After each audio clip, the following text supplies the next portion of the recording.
Hello, everyone, and welcome back to another episode of the Beneath the Red Star podcast, a Russian history podcast for normal people. As always, I'm your host, Kyle, and I'm just going to jump right back into where we left off, because this is episode 3, and if you've been following along, you should know what's going on. So here we go, back to Catherine. When Peter ascended the throne in early 1762, Russia was in a bit of a state. Elizabeth had gotten into a little war with Prussia that would later be known as the 7 Years' War, or the French and Indian War for us Americans. The war was incredibly expensive, and the Russian nobility had been looking to Elizabeth as their steadfast leader to get them through the conflict. Well, Peter couldn't really fill those shoes. You see, Peter was not a very good czar. He pretty much immediately started doing things that basically no one liked. First and foremost, he banned people from mourning Elizabeth in the court, which is, 1, not particularly a popular thing, people liked Elizabeth, and 2, just really tacky. Then, Peter made a fool of himself at Elizabeth's funeral. What he did was that while the funeral procession was going along, he would stop on his horse, wait, and let the procession get out way ahead of him, and then he would spur his horse on at full speed right up to the procession, and then stop just short of running anyone over. He did this again, and again, and again, and again, as they moved Elizabeth's body from the church where it had been interred to her final gravesite. As you might imagine, this was very embarrassing for everyone, and it really showed Peter to be kind of, well, the kid that he was. He was very immature, always kind of had been, and well, he was kind of showing that off right now. And this wasn't just embarrassing for the Russian court, but also for the foreign dignitaries that were there too. Not just the Russian people are looking to Peter to be their leader, the folks from around the world who want to do business with or want to have good relationships with the Russian Empire are looking to Peter as, well, this is their man, this is their point of contact. And currently, he is making an absolute ass of himself running across the ice on the way to a funeral. Not a good look. So at this point, everyone started looking away from Peter and started looking to Catherine. Catherine, for her part, had already started taking up more and more of the slack as Elizabeth had started to fall apart. Catherine put in a lot of work into creating new and strong relationships at court and positioning herself as the face of the royal family. All the while, Peter was off doing God knows what and was mostly just making a fool of himself at that point. Then, Peter started to really fuck things up. So, just making a fool of yourself and making everyone else feel embarrassed to be around you is one thing. You know, you could be a total ass, but at the end of the day, you're the emperor, right? And at the end of the day, as long as you're making the empire better, and are, most importantly, making your wealthy benefactors money and getting them land, a lot can be forgiven. Well, in pretty short order, Peter went from just making a fool of himself and his supporters to actively screwing them over in pretty serious ways. A lot of what Peter would end up doing would ultimately circle around the fact that Peter never really saw himself as Russian. He didn't really care about Russian culture, Russian society, Russian tradition, Eastern Orthodoxy, any of it. He still saw himself as a member of the Holstein family first, not a Romanov. Peter was willing to play along with the conversion and the name change and all the other, Russification stuff that he had been through because it was a way for him to, access power. But now he was in power, and now he was going to make it pretty clear that he still thought that Prussia was superior and that he cared more about his personal interests and his personal connections to Prussia than, well, the Russian Empire, the Russian society, and the Russian people. His first pro-Prussian, anti-Russian action was that he started to really go after the Orthodox Church. The major issues that were raised here was that he wanted to secularize the church, remove some of these special legal protections from church leaders and their families, and to relax the oppression of religious minorities, in particular the Old Believers. Though, wait, hold up a second. I thought this guy was supposed to be a bad guy. He wants to increase religious tolerance, get rid of the special legal protections that keep the clergy from having to fight in wars that the clergy played a very important part in starting, and to break up the stranglehold that the Orthodox Church has on Russian society. You know, if you're an everyman, this doesn't sound all too bad. But the issue was not with the everyman. The issue was for the clergy. And for the clergy, this was horrible. They weren't allowed to persecute people, their protections against the draft were gone, and to make matters worse, the state had taken their land and was going to potentially redistribute it. This was unforgivable. And then, before Peter even had the chance to keep stepping on the toes of the church, he stepped majorly on the toes of the army. Remember, at this point, this is like 1762, Russia is currently embroiled in the 7 Years' War. A key thing to keep in mind for the clergy too, since their families were now opened up for the conscription. But anyhow, the war had been going pretty well. The Russians had met the Prussians on the field of battle and were not just holding their own, but in fact were kind of pushing the Prussians around. Now, an important thing to note about the Prussians at this time is that they were pretty much the preeminent military in Europe. The Prussian military was famous for its skills on the battlefield and their seemingly unbreakable discipline. The Russians, on the other hand, were somewhat of an unknown quantity outside of Northern and Eastern Europe. But this debut on the world stage against the Prussians made it abundantly clear that the Russians were not to be trifled with. Not only was Russia beating the Prussian forces in the field, they were actively invading into Prussia, and were creating a pretty clear path to Berlin and potential victory. The Russians were on a pretty clear path to potentially winning the 7 Years' War, and they were doing this with their ally, the Holy Roman Empire. Not long before Peter took power, the Russian military had taken the Prussian fort of Kolberg, which cemented the Russian hold in eastern Prussia, and was planned to serve as the stepping-off point for a Russian campaign on Berlin. And so far, there was no reason to believe that the Russians weren't going to be able to do that. But then, Peter took power. As I said, Peter fucking loved Prussia, and he was not really interested in seeing the war to its conclusion. This news came like a fucking thunderbolt to the Russian nobility and military. Not finish the war with Prussia? This war had been horribly costly in manpower and resources, and this dude was thinking of throwing in the towel, and we're almost going to win? Well, let's not get too hasty. Sometimes people have falterings in their confidence. I'm certain that if we talk to the young Tsar, we can make him see reason. At least he's not in touch with the King of Prussia, right? Well, upon learning of the ascension of Peter to the Russian throne, the Prussian King Frederick II, Frederick the Great, reached out to Peter and said, "Hey, buddy, you sure you want to keep beating up on Prussia?" Uh-oh. Frederick had totally gotten to Peter. Frederick was making promises to Peter and saying how he could make Russia and Prussia good friends if only Peter just backed his Russian forces out of Prussia. And wouldn't you know it, while the Russian forces were actively on the march, along with their Austrian Holy Roman Empire allies towards Berlin, Peter ordered that all Russian forces were to halt their advances and go back home. The war was over. Now, something I need to point out was that Peter's loyalties to Prussia were not just being played on by Frederick, but also Peter's loyalty to specifically Holstein. It's German, I don't care. You see, much of the territory that the Russian army was currently invading and occupying was Holstein territory, and Peter would have none of that. So in order to not only protect Russia, but also the land holdings of his own family, Peter directed his military to not only retreat, but to inform their allies, chiefly the Holy Roman Empire, that they would no longer be partaking in the war and that they were on their own. Goodbye, good luck, have fun.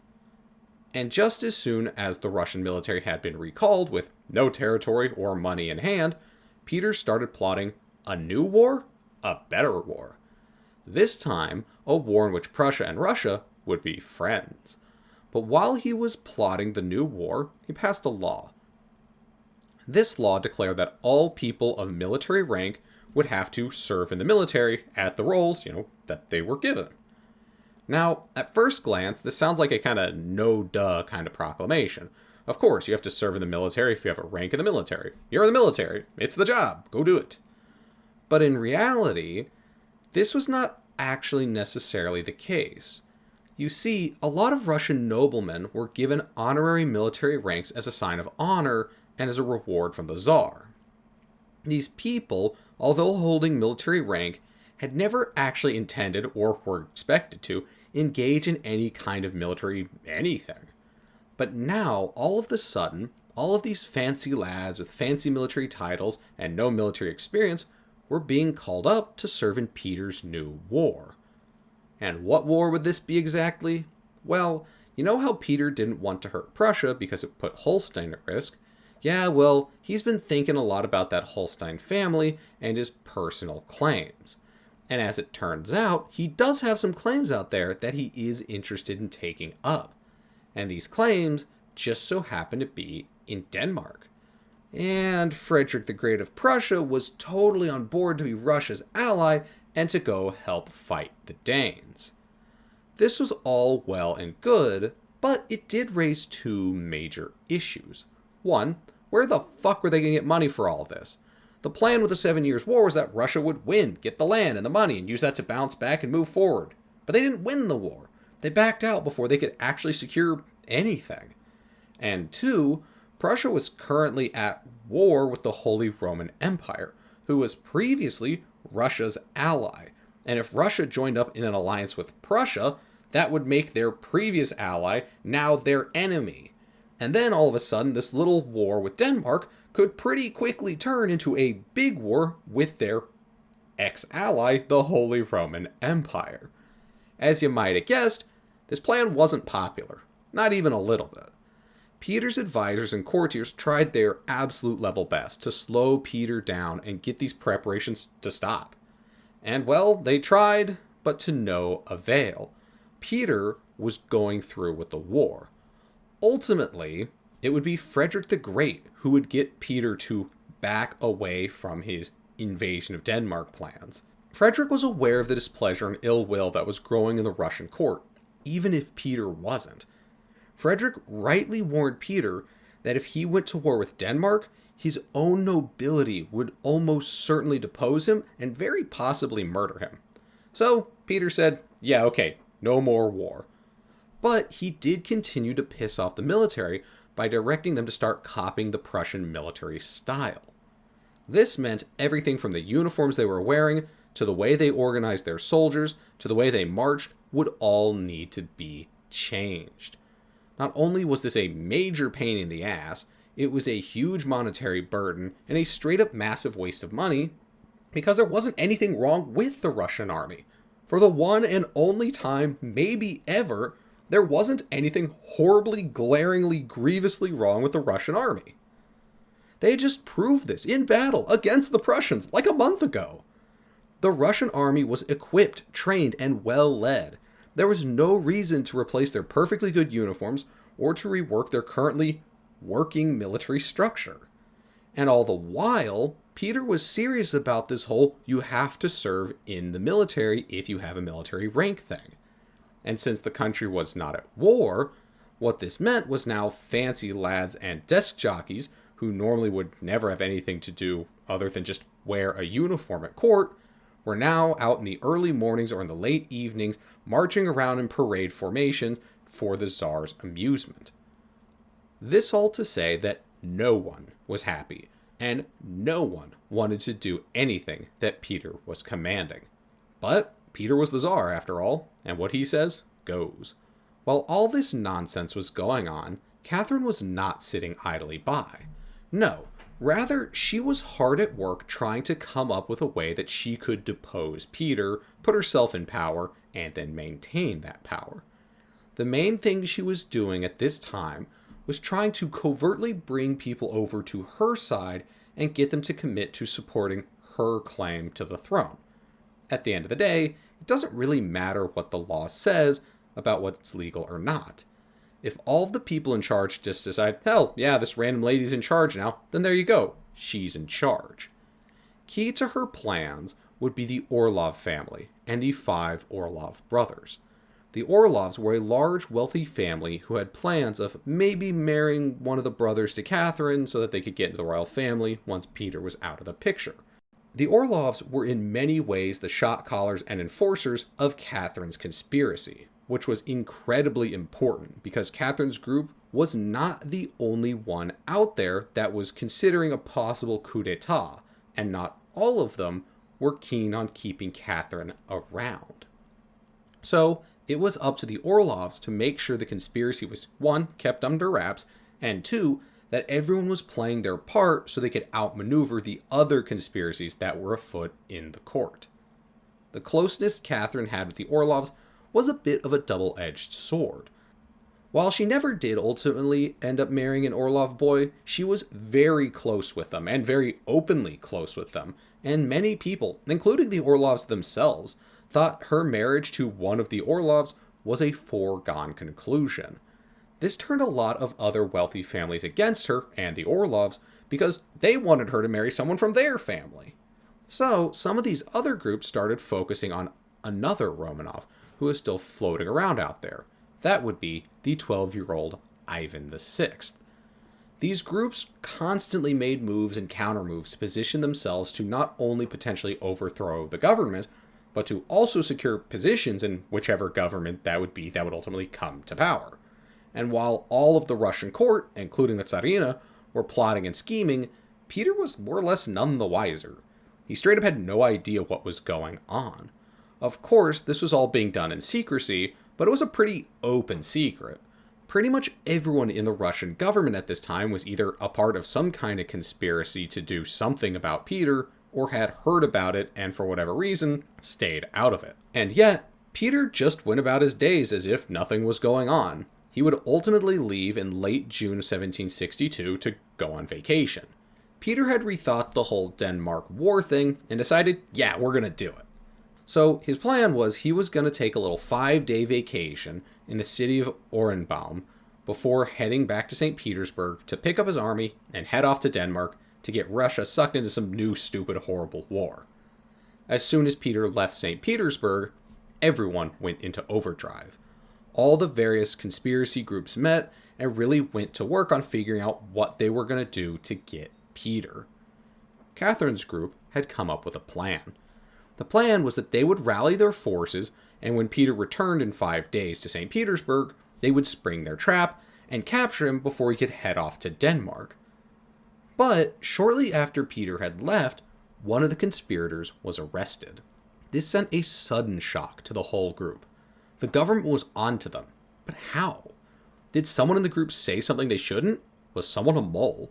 Did one of the other conspiracy groups rat them out to the authorities? Did Peter know about this the whole time, and was his leaving all part of some kind of plan? Were the cops on their way to make their arrests right now? Ultimately, none of these questions would matter.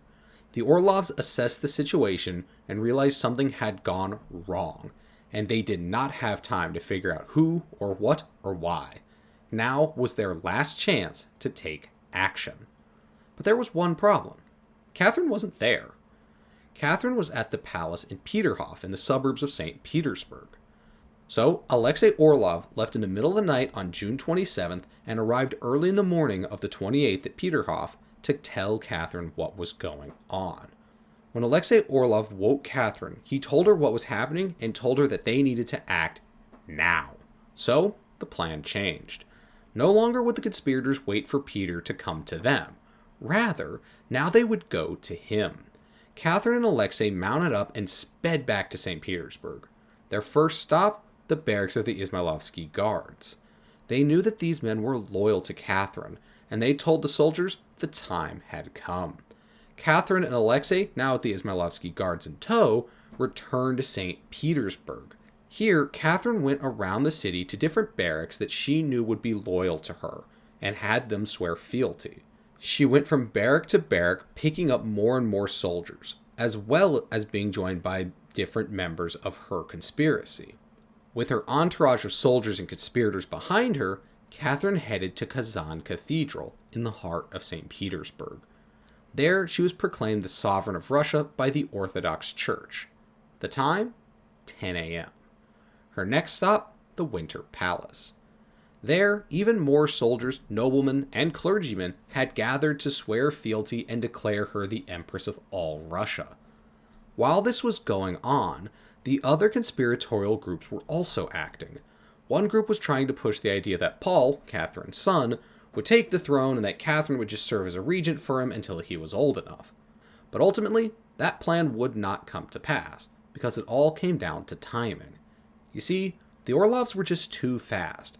They had gotten Catherine to the Winter Palace not much after 10 in the morning, and were now out in the city rounding up soldiers who were originally supposed to go off to Denmark and getting them to swear their loyalty to Catherine. So, they got them. There weren't a whole lot of other people for these conspirators to go out and get in their camp. Catherine, through the Orlovs and their quick thinking and quick actions, had seized the moment. Catherine's opponents had been outmaneuvered, and now it was pretty much all but clear that Catherine was going to be the Empress. And to seal the deal, Catherine brought up huge quantities of booze to give to the soldiers who had shown up in front of the Winter Palace. Now, with loyalty oaths on their tongue and booze in their bellies, St. Petersburg was Catherine's and Catherine's alone. And all the while, Peter had no idea this was happening. He was still in Oranienbaum. He hadn't even left for St. Petersburg yet. It would be a whole day before he even realized that he'd been deposed. On June 29th, the very next day, Peter first realized that something was up. He realized this when he was returning to St. Petersburg, and he arrived in Peterhof to find it abandoned. It was then that Peter was made aware that St. Petersburg had been seized. Peter's generals advised that Peter storm into St. Petersburg and take the city back by force. I don't know if this would have worked, but honestly it might have. Catherine's forces were not really cemented yet, and neither really was her control. Everything's all fun and games, and people are totally happy to sign on to whatever when you're plying them with drinks, and they know that if they don't sign up now, they might get executed or whatever. But that's all when the Tsar is away. Now the consequences could be real, and many of the soldiers who had sworn loyalty to Catherine may very well have folded like paper towels. But we'll never know. Peter said they had no interest in storming the city. Instead, he wanted to come via the sea. So, Peter and his entourage set out for the island fortress of Kronstadt. His plan was that they would hunker down there and then plan their next move. But the problem was, and this is why the generals really may have been onto something, the rebels had started expanding their base and started solidifying their power. It took time for Peter and company to get to Kronstadt, so by the time they got there, the rebels were ready for them and had already set up defenses and had lines of communication and all that good stuff that you might need in order to defend a city from attackers. So, when Peter floated up to Kronstadt and said hi, the soldiers and sailors were ready. And what I mean by that is, Peter approached, met a sentry, said he was Peter III, and that he wanted to enter. The sentry promptly informed him that Peter III does not exist. Peter then said, okay, and turned around and left. While the sentry might have been convinced that Peter didn't exist anymore, the leaders of the plot were full well aware that he did exist and that he was still a huge threat to their plans. So upon learning that Peter was at Kronstadt, the rebel leaders rapidly deployed reinforcements to stop Peter if he were to attack. But when the reinforcements got to Kronstadt, they found nothing out of the ordinary. Peter was gone. Peter had returned back to Oranienbaum to wait. While Peter may have lacked initiative, Catherine and her supporters did not. As soon as they learned that Peter was back at Oranienbaum, they rounded up their forces and set off to go get him. Similar to the night that Elizabeth had seized power for herself, Catherine donned a uniform and mounted up on her own horse and led her forces personally to go get Peter. On the way there, they received a letter from Peter. The letter explained that he would be willing to negotiate and didn't want any bloodshed. Ultimately, this letter would never get a response, because as soon as the courier gave the note over to Catherine, they immediately swore loyalty. So, with the letter in hand, they marched on. Ultimately, Catherine and her forces would arrive and arrest Peter without incident. As a prisoner, Peter was well behaved. He seemed to recognize how bad the situation he found himself in, and was doing whatever he could to try and increase the odds of him not getting murdered. Although he was a model prisoner, it was clear that he would ultimately, not meet a particularly pleasant end. But Peter continued to see if he could negotiate terms. Mostly, he asked if he could be released back to Prussia so he could live in Holstein, and just promised that he would hang out there and never be a problem again. But the problem was that no matter what Peter did or where he went, as long as he was alive, he would always be a threat to Catherine's power, even if he never took up arms against Catherine or tried to inspire others to do so. He would always be the rightful Tsar, and to be fair, he was the rightful Tsar. And so there would always be folks who could rally around him and try to put him back on the throne, even if he wasn't particularly interested in it. So, ultimately, Peter would have to be killed. But we don't actually know a whole lot about Peter's death. Most of what we know is that he did die, and that his death was at the hands of the pro-Catherine conspirators. We know so little about Peter's death that we don't even know for sure if Catherine was the one to order it, or if someone else, potentially one of the Orlovs, who had already shown a bit of an initiative, took the matters into their own hands. But what we do know is that Catherine was not particularly upset about it. She did not see this as a problem, but rather a solution to a number of her own problems. Now with Peter gone, there was nothing that stood in the way of her and total control of the empire. Or well, nothing really concrete. Now that she had control of the country, she needed to maintain it. She needed to legitimate her position. She may have been Empress on paper, and a lot of people may have sworn allegiance to her, but these very same people had sworn allegiance to Peter not but 6 months prior. And there was a lot of dirt on Catherine now. She was a usurper and a murderer, or at least a murderer by association. As you might expect from a government thrown together in a matter of days and held together by fear of reprisal, Catherine's government almost immediately fell into serious disarray. Within her inner circle, people were fighting over positions, and some were even trying to get themselves or someone in their family to be married to Catherine. All the while, Catherine's oaths of loyalty had only been taken in St. Petersburg. All throughout the rest of the country, there were many who had not been on board with Catherine being Empress, and they had not signed anything that said, "I won't try to murder you." And from the foreign perspective, other countries didn't really know what to make of what was going on in Russia. Sure, Peter was no master statesman, but he wasn't nearly the pain for the diplomats as he had been for the Russian nobility. And at the very least, he was a ruler that they knew was totally 100% in charge, and that if he said Russia would do something, well, it would. Catherine, on the other hand, was the embodiment of uncertainty. They didn't know if she would be long for this newfound position, or if the Russian nobility or the Russian peasantry would actually listen to her. So, on day one as the new Tsaritsa, Catherine was starting off from a place of pretty serious disadvantage. But Catherine was never one to back down, and she had spent years in the presence of incredibly powerful and strong people, most notably Elizabeth, and she knew exactly what she needed to do here. She needed to exude confidence. She needed to channel back to Peter the Great. Much like her predecessors, Catherine would need to have plans to continue to build and expand the Russian Empire, its infrastructure and government, all the while lavishing the people in power with tremendous wealth and opulence, and also all the while not actually needing really anything out of them other than them just filling some chairs somewhere. Because real work is hard and war is scary when you actually have to go fight in it. At the end of the day, Catherine was going to continue on that tradition that so many of her predecessors, the previous Tsars and Tsaritsas, had done. She was going to look back at that giant, freakishly large, terrifying, beard-ripping, yet seemingly somehow incredibly popular Tsar, and carry on the kind of good feelings and wealth and power that he had embodied.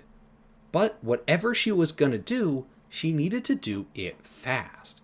So, Catherine went to Moscow for like a year, and just kind of let things settle for a bit.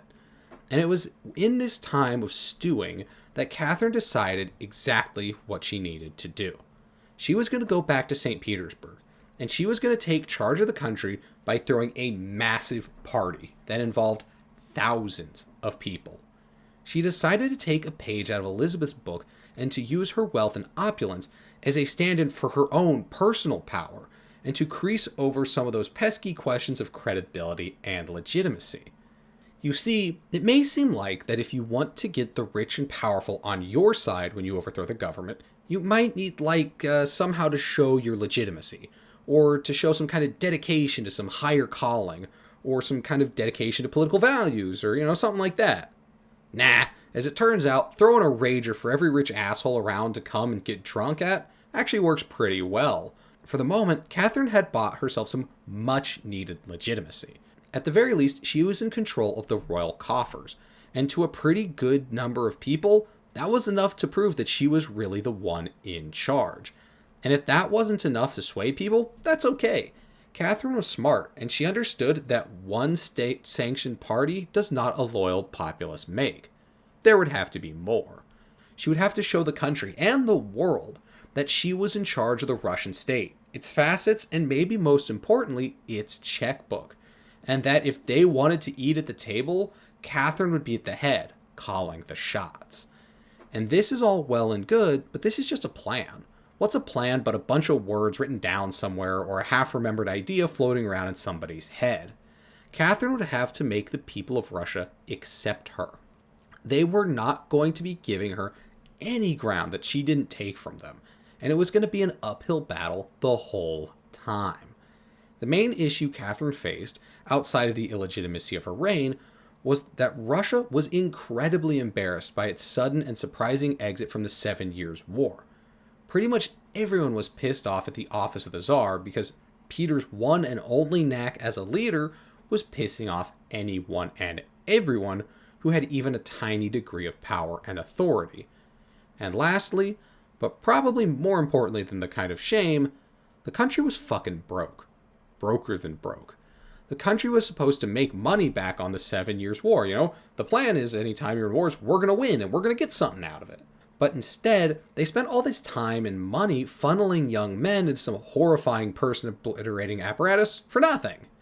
And not only did they not get the money they thought they would, the Russian state had spent buku de money financing the conflict.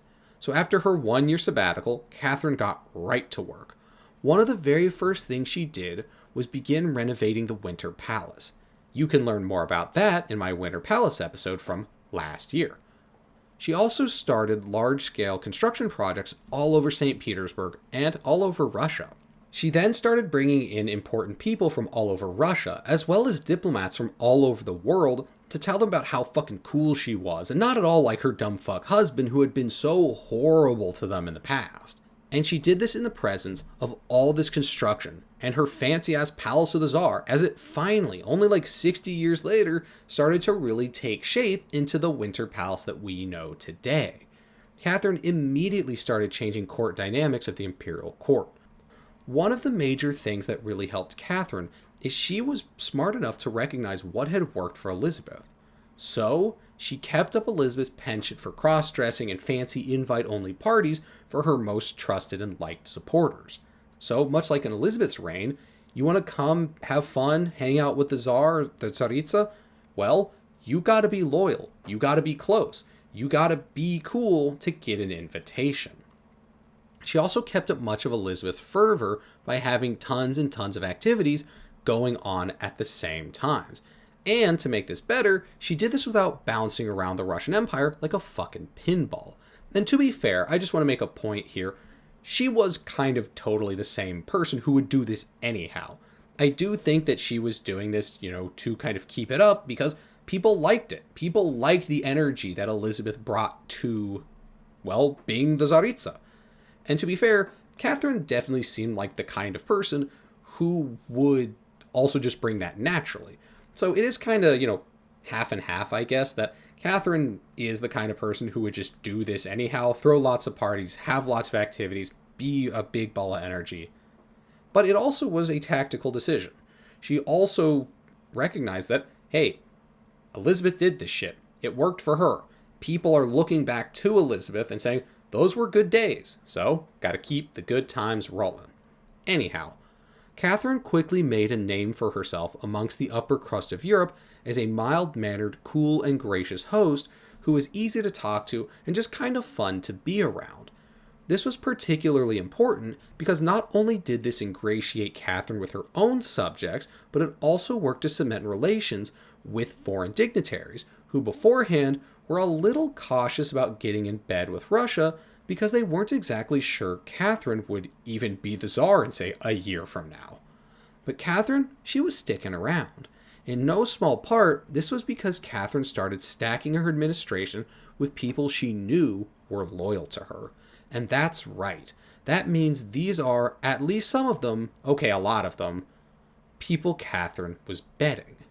Not the least of which would be Alexei Orlov and his brothers, who would serve as faithful henchmen for the new Empress. Alexei, for his troubles, would be appointed the presidency of the Chancellery of the Guardianship of Foreigners, which is just a really fucking fancy and dumb way of saying that he's basically in charge of the Russian State Department or Foreign Service. But hey, the presidency of Chancellery of whatever the fuck, that's cool too. And the fancy schmancy name was kind of fitting. This was a really important and powerful position within the imperial court. It's also a really good gig because, well, he was a dude that all the foreigners had to go through if they wanted to get shit going on in the Russian Empire. This meant any foreign company who wanted to do business in Russia and whatnot were probably going to be working with Orlov. And it's the Russian Empire in 1760-something, so you'd better believe the kickbacks were a huge draw to this job. This man and his kin were set to make bank like nobody's business. This was the start of the governance model Catherine would be most famous, or infamous for, at the time. A lot of the people within her closest circle, the people with the most power, influence, and access to power and influence, were people she was personally invested in and connected with in some way, oftentimes romantically. And the more romantically involved, or even really platonically involved, someone was with Catherine, and the more Catherine liked them, the higher position they would be given. This ultimately boiled down to Catherine was absolutely not above playing favorites over who had better performance in bed or who she got into fewer fights with and giving them a greater and greater slice of the authority pie. Of course, she never passed a decree that said that, but it was pretty obvious to anyone who was paying attention at the time, as random dudes would just kind of get shunted into very powerful positions while clearly having no other real capacity for anything other than fulfilling Catherine's desires or being good conversationalists. But for now, no one was really all too upset. This was kind of the way that things went. She just cooed the last guy. She wasn't about to leave all of his dudes in office where they could potentially do the same back to her, or at least slow down what she was trying to do. Then, even before all the facets of her plan could totally take shape, disaster struck. Only 2 years after taking power, a coup plot was discovered. Actually, that's not entirely fair. 2 plots were discovered, but they were both found out at about the same time. What was going on was that there were grumblings within the Russian Guard Corps. The guards in the Russian army are kind of like an elite unit who are better trained and armed. The guards had been a serious player in both her ascension, Catherine's, and Elizabeth's, so if they were going to turn against her, that would 100% be game over. Within the guards, there were some who were interested in overthrowing the new and weak Catherine government and installing the imprisoned Ivan VI, who, if you remember, was couped by Elizabeth in 1740 when she took power. Ever since she had taken power some 14 years ago, Ivan had been living in captivity, and a number of different plots in the early years of Catherine's reign circled around removing Catherine and replacing her with a guy who absolutely had a much better, greater, clearer claim to the throne, considering he didn't coup anyone to get to the throne. He was an actual blood member of the Romanov dynasty, and he'd actually been Tsar before. But these groups never joined together, and they were found out before they had any chance to make any moves, and before they could, Catherine swooped in and put a stop to their scheming. And unlike Peter, who we don't really know kind of what happened to who, how, or why, we do know exactly what happened to Ivan VI. At 14 years old, he was put to death by Catherine to cement her power. An important thing to note here was that Ivan was not a member of these schemes. These were not being done on his behalf. He just happened to have a claim to the throne, and some folks thought that he should be in charge instead of Catherine, so they tried to make that happen. It was for this reason that it makes a ton of sense that Catherine wound up having Peter killed, or at least that she was not all too upset when it kind of just ended up happening. If you have a claim to the throne, and you're alive, you're a threat. But anyways, now Catherine has 2 czars under her belt. That's impressive. Not even the Bolsheviks got to pull that off. This moment served to show those who might want to mess with her that Catherine was not fucking around. She was armed, dangerous, and not willing to back down. If she was willing to put down the previous czar, her husband, a child who had done literally nothing wrong other than be alive, and a bunch of guards who were once loyal to her, it made it pretty clear that she was more than happy to put your sorry ass in the ground too. And well, that kind of worked. The next few years would continue on peacefully as Catherine continued to consolidate her power. And now with her position in government slowly coalescing, Catherine needed to focus on repairing what Peter had done to the church. She had to really get in good with the church. So she made promises to not interfere with the church and its operations and recalled all of Peter's earlier limitations that he had put on the church. She then started going to church very publicly and very often. She needed to show the church that she supported them and that she, above Lutheranism, loved the Orthodox Church. Because, you see, there were still a lot of questions about where her loyalties lied. Because, remember, Peter, someone who she was a blood relative to, wound up in power and was like, you know what, fuck it, I'm just going to go with Prussia. Prussia's my guy. I love Prussia. I'm from Prussia. Everything Prussian is just better. Well, there were some concerns that Catherine was going to do the same thing. But a big difference between Catherine and Peter was that Catherine genuinely seemed to be very interested and passionate in Russia and the Russian people. And also, she seemed to have a much better head on her shoulders for these kinds of things. So, she understood that, I gotta, at the very least, make them believe that. Though, to be fair, like I said, it does kind of seem like she genuinely was much more interested in Russia than Peter was. So, in turn for her support for both the church itself and for just kind of Russianness in general, the Orthodox Church would support her as they had when she first put her coup into action. The clergy would preach the greatness of Catherine to all who would listen and tell tale of how she had graciously defended the Orthodox Church from the horrors of her secular husband, who wanted to take and nationalize their land and limit their power and make them pay taxes and other horrible things like that. So, she would basically always, from here on out, have to be obsequious to the church and be very conspicuous in her church presences, because her role as a protector of orthodoxy was a very important part of her mythos and a key legitimizing point for why it was okay that she overthrew and murdered the rightful ruler of the Russian Empire. And if she was not willing to hold up her end of the bargain and make the Orthodox Church look good, the Orthodox Church would do the same in kind. The next part of the plan was to create a cultured Russia. The main idea here was that cultured, art-producing countries look stable, and stable countries are the kinds of countries that people want to invest money into, and the kind of countries that people invest money into are the kind of countries that can pay off the crippling war debts they've accrued. As well, making Russia look like a cultured, metropolitan, and cool place would definitely help rebuild some of that bruised ego that the Russians were dealing with after making a real ass of themselves in the 7 Years' War. Though, to be fair, these were not the only reasons. Catherine, while a very shrewd person, was not a person driven entirely by practicality. At the same time as her wanting to do all of this stuff for very practical reasons, Catherine was a big-time art freak. She adored the arts, and as I said previously, she adored Russia. Or, well, kind of a mythical make-believe Russia that mirrored the kind of mythical version of any country that all rulers seem to have of the country that they live in, which the people of their country are all good, honorable, fairly perfect people, so much better than their stinky, perfidious, uneducated neighbors in whatever dumb, stupid country just happens to be 10 feet to the left. This is to say, Catherine wanted the way the Russians appeared in the world to be good, Not just because it would benefit Russian trade or political standing, but also because she just wanted to see people on the world stage respect the Russian Empire and its people more. And one of the pervasive, still lasting to this day, stereotypes of Russia was that it's a backwards, savage, and uncultured place.